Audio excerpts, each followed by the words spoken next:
just wanted to ask, you won the pole, finished second. You love racing here. What do you make of the day?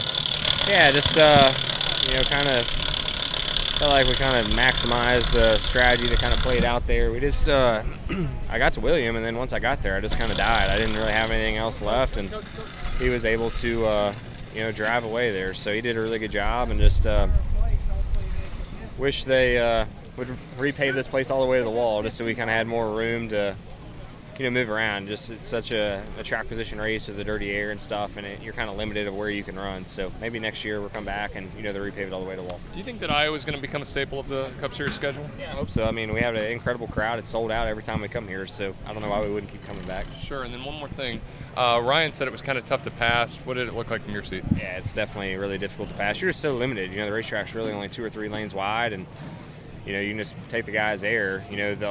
If we had the old surface, it'd be unbelievable. I mean, as soon as we get on the old pavement, you just start spinning the tires. It would be awesome, but obviously we don't have that. But hopefully we can repave it to the wall, just because then you can at least get out of the wake and run some different places. And, yeah, I think it'd be back to old Iowa really quickly. Were you constantly updated about the 24th fuel situation? It seemed like it was going to be very, very close. Yeah, I knew it was fuel situation. I was running as hard as I could. That's all I had. And then instance with the 43, 45, 20, just hard racing. Yeah, well, I haven't seen the 43 one yet, so I felt like it was just kind of, I was running my natural line, and then they said he had to turn left for something, and we just kind of met there. But yeah, the 45 and the 21 was 1,000% my fault. You can't pass after 2 or 3 laps, and they were too wide in front of me, and I knew that I could get 2 spots there, and I was racing the 6, I knew, for the win. And I thought any buffer I could get would just help me, because I felt like Brad's car was probably the best car, and just completely messed up and wiped him out. So, yeah, it was just 100% my fault. Thank you. The season you're having, given that the playoff standings just aren't going your way at the moment. It eventually will. I think if we continue to do what we did at the end of this race, and even throughout the race make it better, we'll have our day. But, right now all we can do is focus on Watkins Glen, Richmond, Daytona, bringing fast race cars, and putting ourselves in the position to possibly win. Does the top 5 today help you guys get that notebook ready for Richmond? Yeah, I think Richmond's a lot different, but definitely put some confidence in in us. 2 more questions. What are your thoughts on just Brad wins both the first 2 stages and doesn't get the win? I mean, he said he probably had the best car today. Just how do you feel for him as your owner? No, I thought he had a really, really, really good car, and that was why, when I got loose, I wasn't going to hold us both up. So, from the company standpoint, that was it. It was such a struggle. If you lost track position, it didn't matter. It was so tough to pass. So, once we got it, made sure on that restart I had to get it back. You mentioned it. Got a top 5 today, top 5 last week at Indy. What does it mean to see this team just coming together as of late, as you're, in the points bubble heading to the cut line with 4 races to go?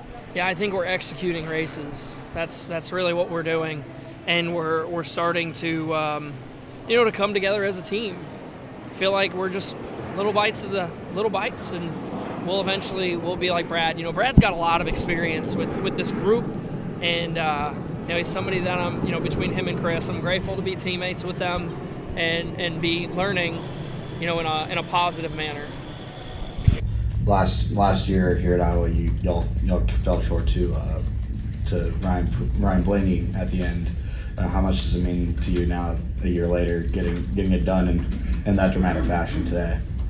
Yeah, I love this racetrack. It's been had a lot of success here in the Truck Series. William was now won the trifecta. I was here for that night. I was working on Bell's one of his first Xfinity races, and William won that night. I was there and able to go congratulate him in victory lane. So I've been here for all 3 of his wins, and it's just a really cool place. The racetrack's very unique. I've always liked it since I started coming here in the Busch Series in mid-2000s. So it's just a cool place. It's great to get the win. Just always had a lot of good finishes here, and love the crowd and the excitement, of the race fans here. Thank you. My Place Hotels is proud to be the official hotel partner of Frontstretch. With plush beds, in-room kitchens, and pet-friendly hotels, My Place makes for the perfect pit stop when traveling. Frontstretch fans can use promo code Frontstretch to save 10% on your stay at any of our nationwide properties. Sign up for our Stay Rewarded program to get even more savings. With My Place Hotels, don't just stay, stay rewarded.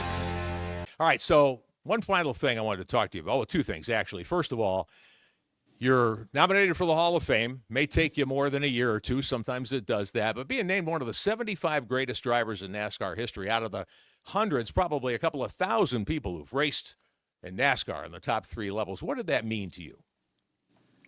I really thought I pissed them off a few times. Well, I know you did that. But yeah, I know. So you're not alone in that. Yeah, I was quite surprised and very honored. I mean, that's no small task, and it's just you don't go into it when you're 18, because I had to wait till I was 18 to start. I never thought I was going to be in the Hall of Fame. And then growing up, you see the guys. I would go to the racetracks, and you see the black jackets and New England Auto Racing Hall of Fame guys. And I was, that guy's an old racer. Oh, that guy's an old racer. That guy's an old racer. Yeah, well, now I got one of those jackets. I'm one of those old racers. You're still young at heart. I know that. So don't worry about that.